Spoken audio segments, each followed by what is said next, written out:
अपना गुट की अध्यक्ष अनुप्रिया पटेल हमारे साथ जुड़ गई हैं। बहुत स्वागत है आपका न्यूज स्टेट पर मैम। यूपी चुनाव को लेकर बीजेपी और अपना दल क्या रणनीति अपनाए हुए हैं, क्या तैयारी है? देखिए, हमने भारतीय जनता पार्टी के साथ पिछले 3 चुनाव मिलकर साथ में लड़े हैं।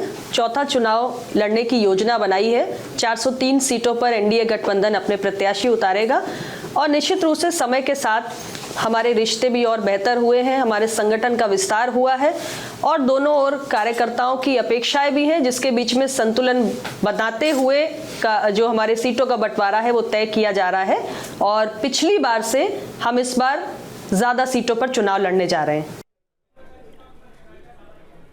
तो वही गठबंधन बहुत मजबूत नजर आ रहा है और अखिलेश जयंत एक हो गए हैं। क्या लगता है कि पश्चिम में नया समीकरण बिठा पाएंगे? ऐसा है, 100% वोट तो कभी भी किसी एक गठबंधन या पॉलिटिकल पार्टी को नहीं मिलता।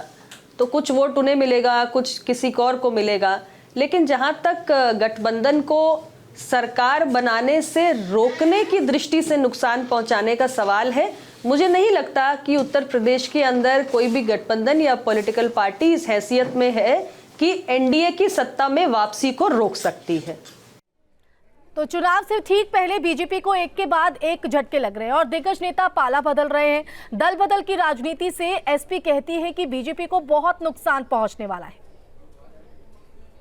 स्टेट है, चुनाव अनाउंस हो चुके हैं, ठीक चुनाव के पहले बहुत हाई वोल्टेज ड्रामा हो रहा है, तो इस तरीके की चर्चा तो बड़ी स्वाभाविक सी बात है।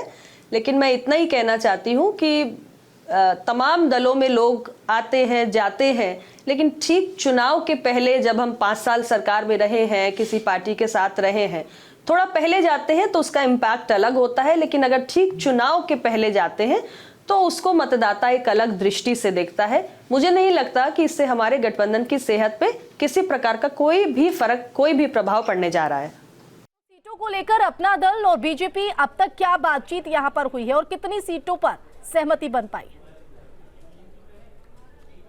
Sometimes people look for greener pastures।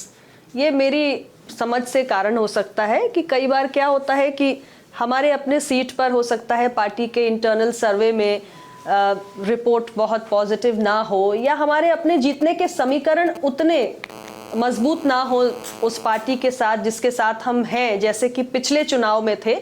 तो कई बार अपने इंडिविजुअल करियर को ध्यान में रखते हुए भी, अपने सीट के समीकरण और बदली हुई परिस्थितियों को ध्यान में रखते हुए भी इस किस्म के फैसले होते हैं। ये पार्टियों के बीच में एक्सपोर्ट इंपोर्ट चलता रहता है, एंट्री एग्जिट चलता रहता है, इस पर कोई प्रतिबंध तो है नहीं। तो मुझे लगता है ये उससे भी ड्रिवन डिसीजंस हो सकते हैं। बहुत शुक्रिया आपका जुड़ने के लिए, तमाम सवालों का जवाब देने के लिए।